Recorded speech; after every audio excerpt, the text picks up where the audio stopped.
Bonjour et bienvenue sur Human First, le podcast business qui parle plus d'humains que de chiffres.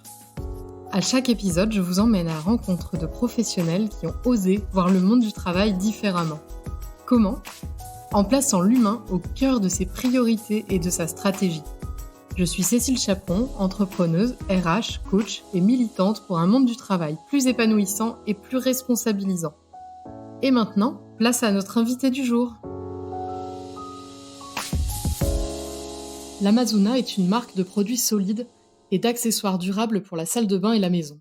Il parle de produits économiques. Ces produits sont sans danger pour la santé et l'environnement, et la démarche est jusqu'au boutiste puisque même le lieu où s'est implanté l'Amazona protège l'environnement. Je vous présente Stanislas Ménard qui fait partie de l'aventure et qui va nous expliquer tout cela. Bonjour Stanislas. Salut Cécile. Alors tout d'abord Stanislas, est-ce que tu pourrais nous dire qui tu es ? Ouais, pas de problème. Alors Stanislas Ménard, je suis RH chez l'Amazona depuis 5 ans maintenant. J'ai suivi l'Amazona dans différentes étapes de son évolution et même géographiquement parce que je fais partie des personnes qui ont du coup connu le déménagement de l'Amazona depuis l'Île-de-France jusqu'en Drôme. Super. Est-ce que tu peux nous parler un peu plus précisément de l'Amazona, ce que vous faites, et puis votre lieu justement dans la Drôme?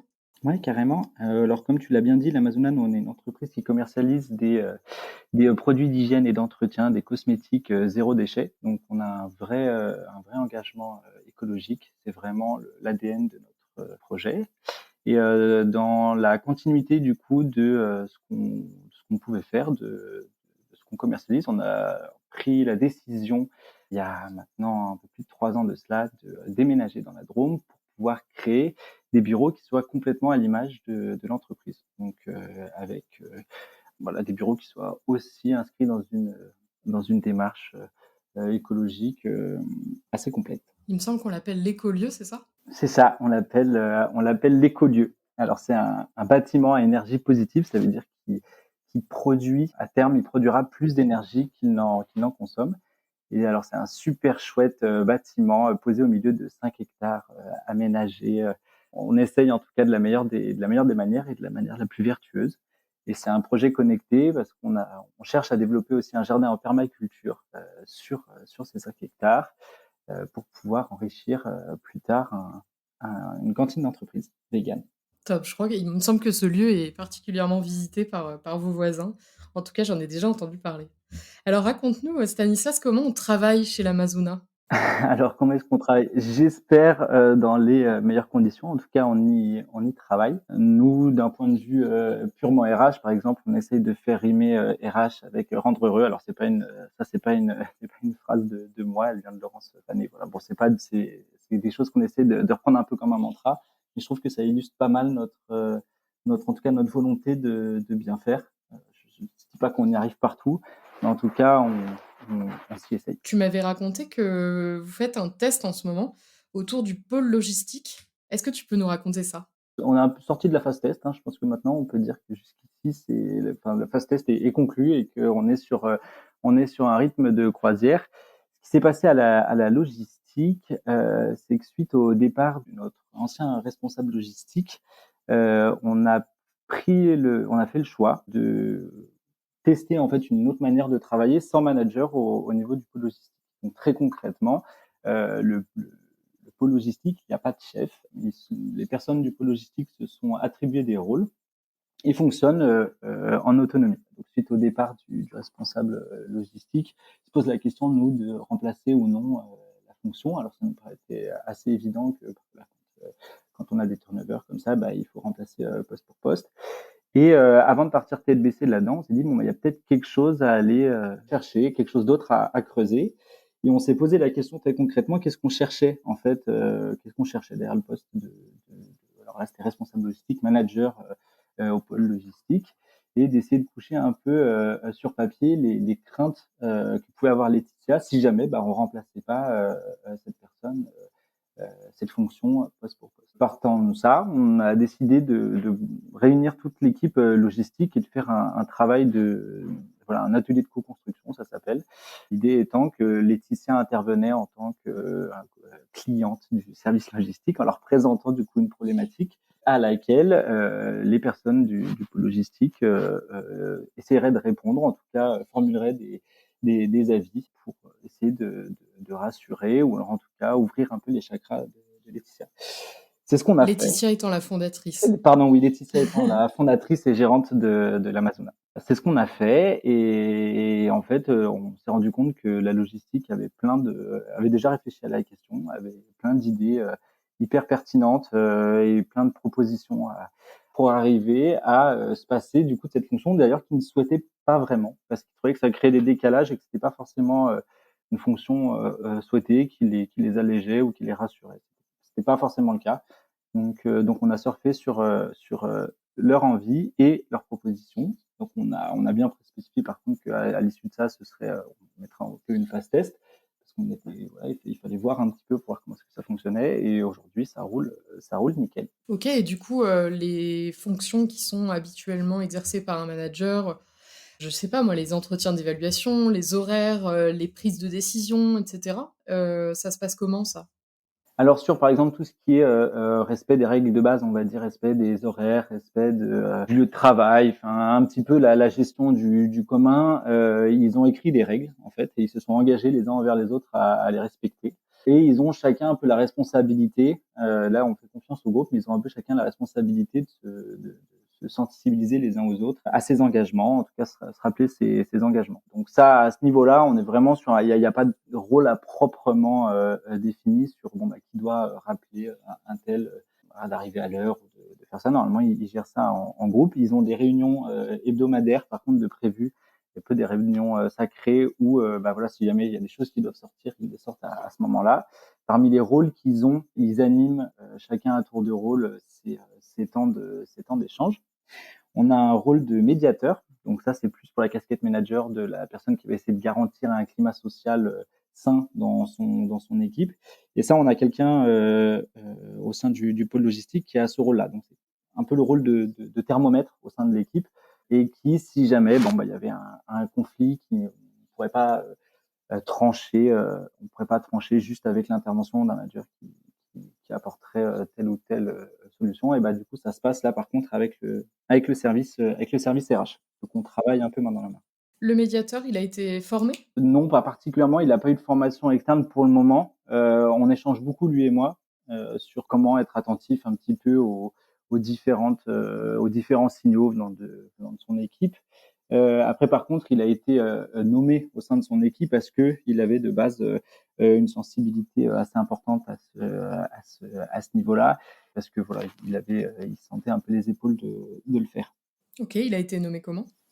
Par le groupe. Qui a été attribué à quel rôle, ça s'est vraiment fait au sein du pôle logistique de manière dire ultra démocratique. Enfin, ils n'ont même pas forcément, ça coulait de source pour eux parce qu'ils se connaissaient bien. Ce que j'ai oublié de préciser, que c'est une équipe qui travaille qui est minimum, enfin plus d'un an d'ancienneté pour chacun, qui travaille déjà depuis en tout cas un petit moment. Chez l'Amazona, un an d'ancienneté, c'est déjà important. Et donc ils se connaissaient déjà sur leur manière de travailler, sur leur personnalité. C'était un groupe qui fonctionnait déjà bien.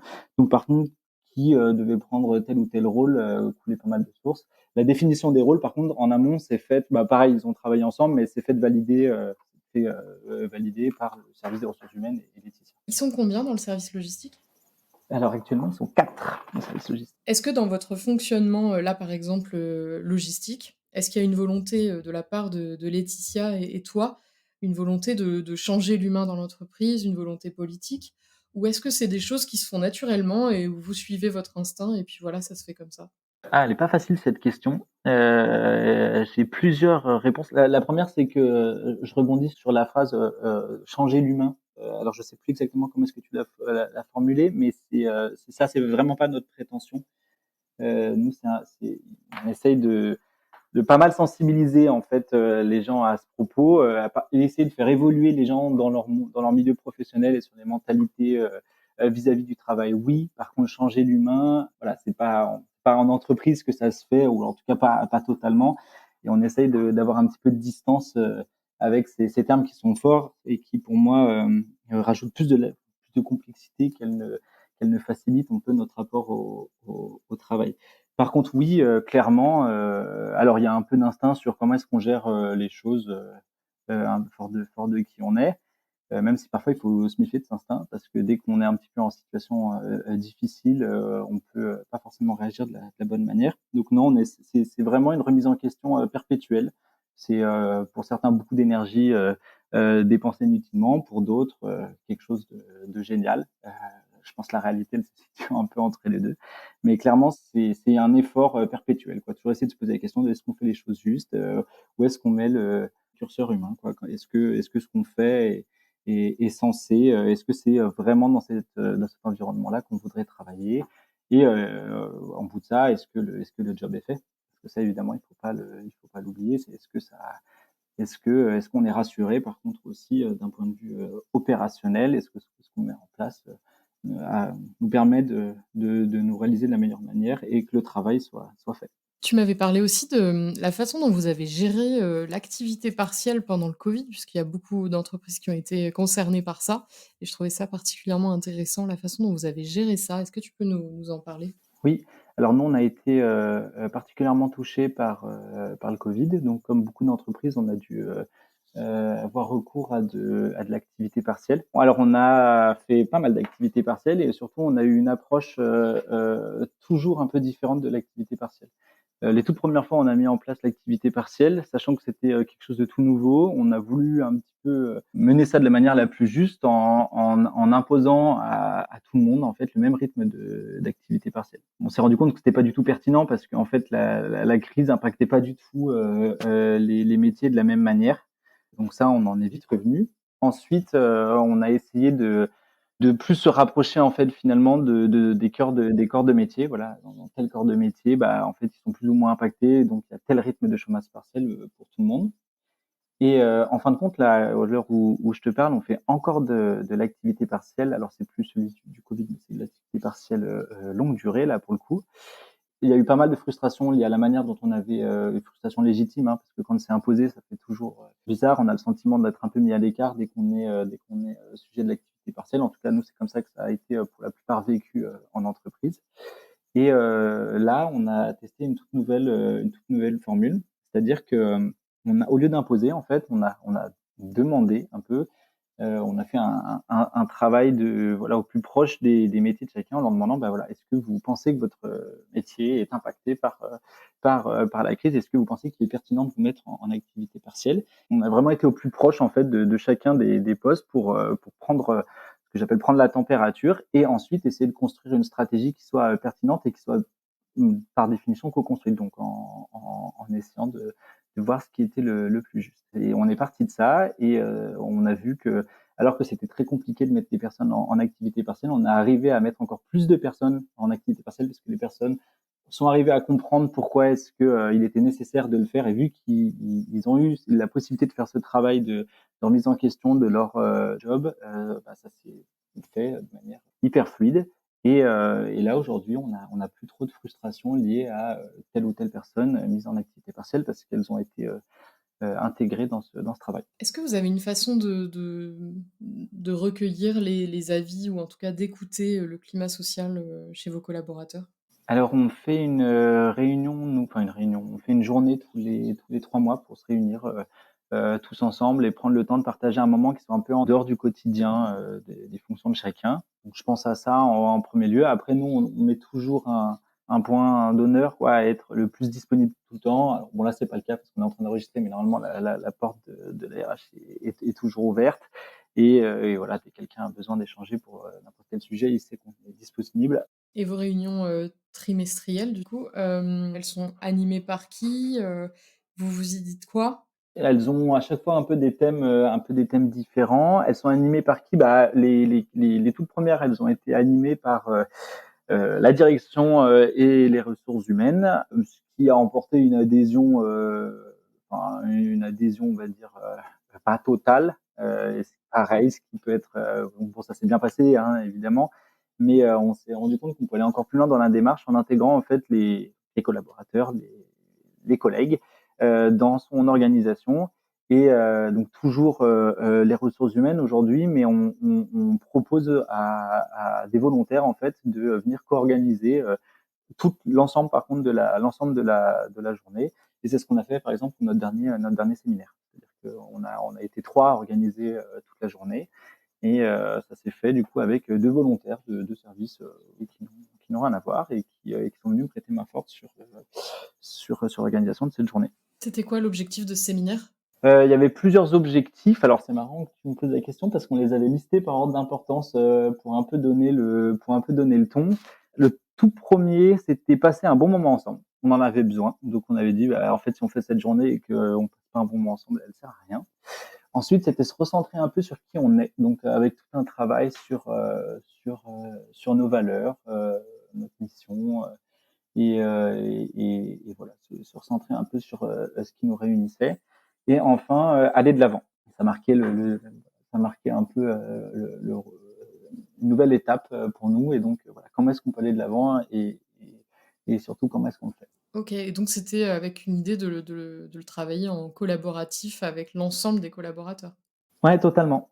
Totalement. On a testé une toute nouvelle méthodologie, quelque chose qu'on trouve, qu'on avait, enfin, qui a été un vrai saut dans le vide parce que on en avait entendu parler que peu de temps avant et on n'était même pas sûr de comment est-ce que ça s'animait réellement. Mais comme bien souvent chez l'Amazona, on s'est dit bah on se lance et puis on apprendra au pire si jamais on le fait pas bien. Mais on a le sentiment que c'est comme ça qu'il faut le faire. Et cette méthode, c'est qu'on a fait une sollicitation d'avis et une prise de décision par consentement. Je sais pas si ça te parle. Eh ben, écoute, si tu peux nous en dire plus, c'est super. Ouais. Alors là, c'était pour des sujets libres de choix. On a réuni en groupe, il y avait 3 groupes différents. On a réuni en groupe les personnes de l'Amazona. L'idée, c'était qu'ils bossent un peu des sujets qu'ils voulaient voir, des choses qu'ils voulaient voir évoluer chez l'Amazona et proposer des solutions. Et donc, ils avaient tout un temps de réflexion et de partage à ce moment-là. Et l'idée, c'était par groupe ensuite de les présenter au reste de l'entreprise et donc de soumettre à validation les propositions qu'ils pouvaient formuler. Et le principe du consentement, du coup, c'était pas de chercher le consensus, c'était pas que tout le monde adhère, mais c'était vraiment dans l'idée de pouvoir avancer, c'était laisser la possibilité à ceux qui étaient vraiment opposés à l'idée d'avoir un droit de veto. Donc la règle était si jamais vous pouvez pas vivre avec cette proposition, eh bien vous avez le droit de vous y opposer. Auquel cas ça paralyse complètement l'avancée de ce projet. Mais si jamais vous êtes OK sans forcément emporter votre adhésion à 100%, eh bien c'est appliqué. Et avec ça, voilà, on a pu statuer sur plein de choses, alors des sujets légers comme des sujets moins légers, mais ça a été un moment d'échange assez fort et qui nous a permis voilà, d'avancer en groupe et d'impliquer tout le monde. C'était vraiment un chouette moment. Et comment avaient été amenés les sujets? C'est les collaborateurs qui les ont proposés ou c'est vous? Oui, totalement, non, c'est les collaborateurs. Alors, on leur demandait d'introduire un peu et de justifier aussi tel ou tel sujet, le contextualiser, pour que tout le monde soit un peu au fait de ce dont on allait parler. Et là, on avait demandé aussi que les sujets concernent l'ensemble des personnes, que ce ne soient pas des sujets trop opérationnels qui n'impacteraient qu'en fait 10% de la boîte. Donc, on avait quand même demandé pour un lancement enfin, voilà, de voir plus large au niveau du groupe. Mais par contre, par exemple, moi j'ai découvert les sujets en même temps que tout le monde quand ils ont été présentés. D'accord, et donc j'imagine qu'il y avait des sujets, sur votre fonctionnement, des sujets RH? Oui, complètement. Alors, il y en avait pas mal. Ouais, ça nécessite d'être capable de se remettre pas mal en question, mais bon, ça se fait dans un climat de bienveillance. Globalement, les gens ici sont bien intentionnés, donc ça se passe bien. Il faut juste être à l'écoute et on arrive à trouver des bonnes pistes pour avancer. Il y a un sujet qui t'a particulièrement, marqué ou qui a été, différent d'habitude? Non, global des sujets en fait, c'est pas vraiment des sujets que j'ai découverts donc non, ce qui m'a plus intéressé, c'était la manière décomplexée de les aborder, en fait, tous ces sujets et aussi de voir, hein, l'implication de chacun derrière ces sujets. Des sujets qui, par exemple, pour moi, pouvaient paraître assez anecdotiques, l'étaient pas du tout, ou alors au contraire que je pouvais penser super ennuyeux, mais qui en fait intéressaient un grand nombre. Donc j'ai plus été impressionné par la manière d'aborder les sujets que les sujets en eux-mêmes que je te dis, j'ai pas particulièrement découvert en fait, parce que je suis quand même pas mal au fait de voilà comment ça se passe ici. Tu nous as parlé de Laurence Vanney, tout à l'heure qui parle de rendre heureux, RH égale rendre heureux. Est-ce qu'il y a d'autres personnes qui t'ont inspiré ou qui ont inspiré Laetitia, sur ces sujets de ressources humaines? Ouais, il y en a plein. On a la chance de participer avec Laetitia et certaines personnes de l'entreprise à des cercles de réflexion autour des entreprises Opal. Et on a la chance d'être au contact de plein d'entreprises en fait qui sont dans des démarches ultra engagées au niveau social, écologique ou autre. Et voilà, il y a la chance de s'inspirer de toutes ces belles entreprises, qu'elles soient locales ou d'ailleurs. Parmi les entreprises qui vont hyper loin, là, j'en ai deux qui me viennent à l'esprit. Il y a Terra Delis pour des entreprises locales qui ont une démarche qui est super chouette et qui nous inspire beaucoup sur leur jusqu'au boutisme, vraiment. Je pense aussi à Make Sense à Paris qui ont en plus à cœur d'énormément partager leur manière de faire. Donc voilà, des organisations qui sont à fond et qui mettent l'humain au milieu de l'entreprise. Il y en a plein et on a vraiment beaucoup de chance de pouvoir s'en inspirer. Et justement, quel est le dernier concept que tu as découvert sur ce sujet et qu'éventuellement tu aurais envie de mettre en place chez l'Amazona? La décision par consentement, c'en était un. On a découvert quasiment une semaine avant de le mettre en application. Après, qu'est-ce que je souhaiterais mettre chez l'Amazona qu'on met pas encore en place aujourd'hui? Pas grand-chose en réalité. J'aimerais arriver à encore plus intégrer, je pense, le collaborateur dans le fonctionnement en fait global de l'entreprise, tout en arrivant à lui trouver une place juste et en éliminant un peu certains sujets parasites. Mais voilà, c'est moins un dispositif que plutôt une approche de ce qu'on peut faire. J'aimerais bien vraiment responsabiliser encore plus et impliquer encore plus. Et donc on peut venir vous voir alors chez l'Amazona? Ben, carrément, avec grand plaisir. On peut visiter votre écolieu? Ouais, alors on organise des visites de l'écolieu ouvertes au grand public tous les deuxièmes mercredis du mois. Alors si jamais ça vous intéresse, sur notre site internet, sur les réseaux sociaux, on met les plages de disponibilité et avec un petit lien pour s'inscrire, donc il faut pas hésiter, c'est 100% gratuit. C'est moi qui fais les visites, donc on aura l'occasion de se rencontrer en vrai. Et évidemment, c'est avec grand plaisir qu'on ouvre les portes de l'écolieu parce que cet écolieu n'aurait pas de sens s'il n'était pas ouvert sur l'extérieur. Donc vraiment, ça nous tient hyper à cœur d'accueillir le plus de monde possible sur nos terres. Merci beaucoup Stanislas. Je voulais vraiment te remercier pour l'humilité dont tu fais preuve. En fait, c'est marrant parce que vous avez plein de sujets hyper intéressants et en fait, t'en parles pas si facilement que ça parce qu'il faut venir les chercher, tes sujets. Mais c'est une vraie preuve d'humilité dont tu fais, que j'ai remarqué à chaque fois que je t'ai parlé. Et on sent pas l'envie de tout révolutionner, de mener des énormes combats, mais surtout d'écouter, de faire au plus juste et d'être très proche des gens. Et pour ça, vraiment un grand merci pour ce que vous faites et de nous l'avoir partagé. Oh bah merci, c'est des mots qui me touchent particulièrement. Donc merci pour ça et merci pour cet échange. J'espère que vous avez aimé cet épisode autant que moi. Si vous connaissez quelqu'un qui aurait beaucoup de choses à dire sur le sujet, je serais très intéressée de le savoir. Alors partagez-nous son nom en commentaire. Pour nous soutenir, n'hésitez pas à partager cet épisode et à vous abonner à notre chaîne pour ne pas manquer les prochains. Et si l'envie de nous mettre plein d'étoiles et un commentaire vous prenez, n'hésitez surtout pas. À bientôt!